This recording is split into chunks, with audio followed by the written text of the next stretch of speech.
It seems like Ukraine is in a lose-lose situation, as they walked into a perfect Russian trap. It's day 738 of Russia's operation in Ukraine. Let's dive deeper. Starting from Avdiivka.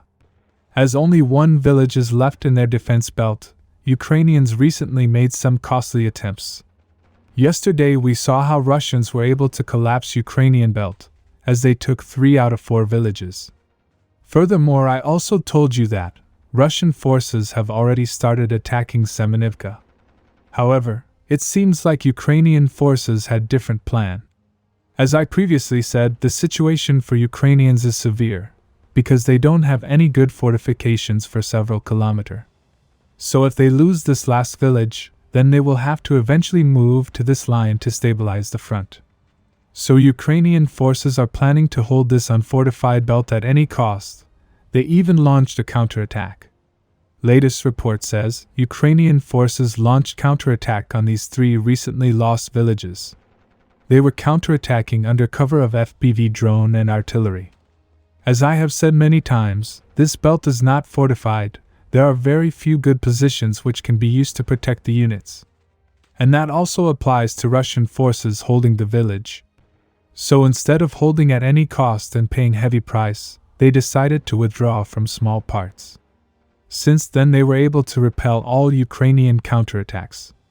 Currently in response, they have started heavy shelling of Ukrainian positions. Some people say that it was traps set by Russian forces. You see, as this belt is less fortified, Russian forces can inflict heavy losses on Ukrainian forces. If they allow Ukrainian forces to withdraw to this belt, then Russian forces will be massively exposed in this field. So they set the trap at this belt. However, I think that Ukrainian forces are counterattacking in order to buy some time for their engineering units to build quick trenches in these fields. But they have to be careful. If they deploy significant manpower to hold this line, then there is a chance that when it is time to withdraw, then they will have to do that in exposed open fields, likely under Russian fire. That's why many people say Ukrainians are in a lose-lose situation. Now moving to Novomykhailivka. Russian forces continue their operation on the village. Last time we saw how Russian forces entered the village from the east after mechanized assaults. However, after which the advance became slow, as Ukrainians were frequently deploying reinforcements to the village.